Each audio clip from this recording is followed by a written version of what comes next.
Kwa majina naitwa Murugi Maina. Mrs. Kenya 1. So na nimeokoka na mpenda Yesu. Mimi ni mama ya watoto, na mimi ni mke wa mume mmoja, Dr. James Maina Ng'ang'a. Nimebarikiwa na nimekuoa, nimelipa mali. Nimeolewa, yes. Yeah, that's nimeolewa okay. Kabisa traditionally, kikanisa, hata kisheria. Mimi ni mke wa mtu. Ukitafuta utaona imeandikwa James Maina Ng'ang'a. Na yeye ni mume wa mtu. There were challenges before marriage, but I was able to overcome that. Because moyo ukipenda, what else can you do? See, you overcome the challenges because of that.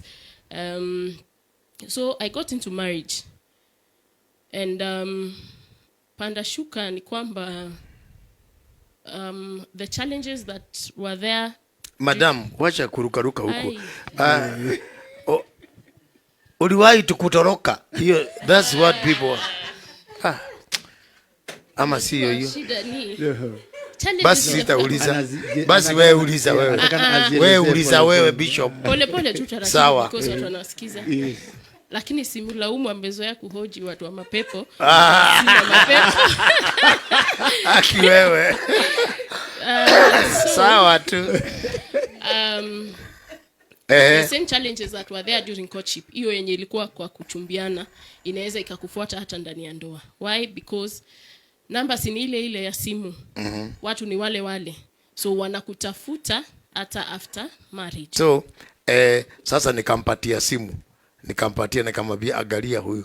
Sababu nilitaka kumueducate kwamba spoilers watatuma message ambayo sio ya ukweli. Sasa kama hatungekuwa na yeye, aje aone hiyo simu hapo, nyumba ikevujika.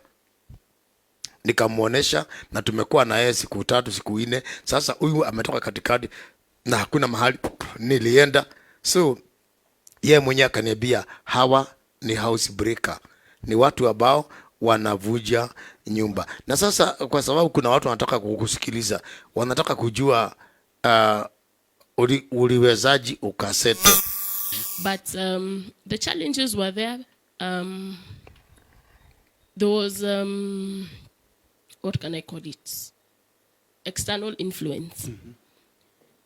Mimi nikiolewa kulikuwa na mambo nyingi sana. Asiolewe, aolewe, asimuoe. Hapo ndio watu wanataka kujua. Sasa hapo ndio shida ilikuwa. I think nilikuwa na over 1000 ladies who are on queue. Yes. 1000. Ni sawa. Yeah, you know. Let us speak true. Nilikuwa online. Aya. Online.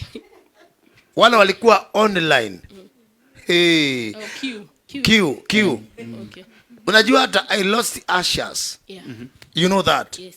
Waliinuka wakasema hawezi kutukumbuka na vile tumemtumikia. You know that? Wengine walitaka nioe sister zao, wengine walitaka nioe watoto wao. Yaani na mimi nikasimama nikasema liwalo na liwe. What happened is this.